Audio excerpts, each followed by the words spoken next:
रामपुरा के समीप ग्राम बेसला पंचायत में डीबीएल कंपनी द्वारा पेयजल योजना के तहत किसानों की बिना अनुमति के उनके खेतों में खुदाई कर खेतों को खराब कर दिए जाने को लेकर आक्रोशित किसान आज तहसील कार्यालय पहुंचे और तहसीलदार के नाम तहसीलदार मुकेश निगम को डीबीएल कंपनी के खिलाफ एक ज्ञापन सौंपा।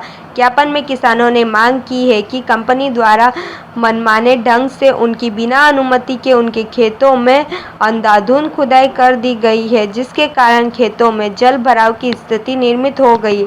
ऐसी स्थिति में उनके खेत फसल बोने लायक ही नहीं बचे हैं और उनके सामने रोजी रोटी का संकट खड़ा हो गया। किसान भूखे मरने की कगार पर पहुंच गए हैं।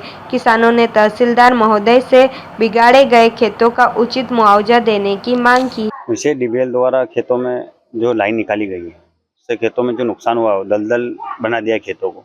अब उसमें फसल बोने की स्थिति में हम नहीं है, तो सभी किसानों द्वारा मुआवजे की मांग करने के लिए हम यहाँ आवेदन करने आए हैं तहसील कार्यालय। सर, पहले देखा गया था कि 7 दिन का समय लिया, अभी फिर बीच में 2 दिन बाद फिर डीबीएल के अधिकारी आया था, तो आपको क्या आश्वासन मिला? सर 7 दिन का आश्वासन दिन की मोहलत उन्होंने मांगी थी, लेकिन उसमें तो उन्होंने कुछ कार्रवाई करी नहीं। उसके बाद बारिश हो गई।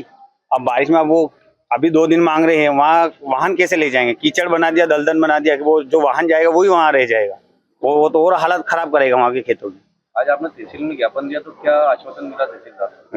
तहसीलदार जी ने बोला है अब करते हैं कार्रवाई, आवेदन दिया है, प्राप्ति हमने ले ली है उनसे। अब देखो आगे क्या कार्रवाई करते हैं। आगे का आपका क्या रहेगा अगर आपकी किसी नहीं? अब कार्यपालिका नहीं सुनती है, अगर ये नहीं सुनते तो फिर हम न्यायपालिका में जाएंगे, केस करेंगे कंपनी के खिलाफ। इसके अलावा हमारे पास और कोई उपाय नहीं है। आवेदन में आपने चक्का जाम का भी लिखा था। जी, अगर सुनवाई नहीं हो तो फिर किसानों को अगर कोई सुनवाई करने वाला नहीं होगा तो फिर क्या करें? उपाय यही रहेगा, फिर चक्का जाम करेंगे हम। बेचारा किसान जाएगा कहाँ? खेती थोड़ी सी है, और उसमें खेती अगर नहीं हुई, मान लो किसानों के पास 2 साल में 2 बार बोनी का मतलब फसल का पैसा आता है, और उसमें एक फसल खराब हो जाएगी तो वो उसका साल भर कैसे निकालेगा? उसकी आजीविका कैसे चलाएगा वो? तो मतलब उसके परिवार को गुजारा कैसे करेगा? समस्या है। खेती के बारे में डीबीएल कंपनी की क्या डीबीएल कंपनी आपका? हमारे खेतों में पाइपलाइन निकाली है, हम बो नहीं पा रहे हैं उसको, क्या करें? क्या चाहते हैं आप किसान? हम मुआवजा मांगने चाह रहे हैं, मुआवजा देना।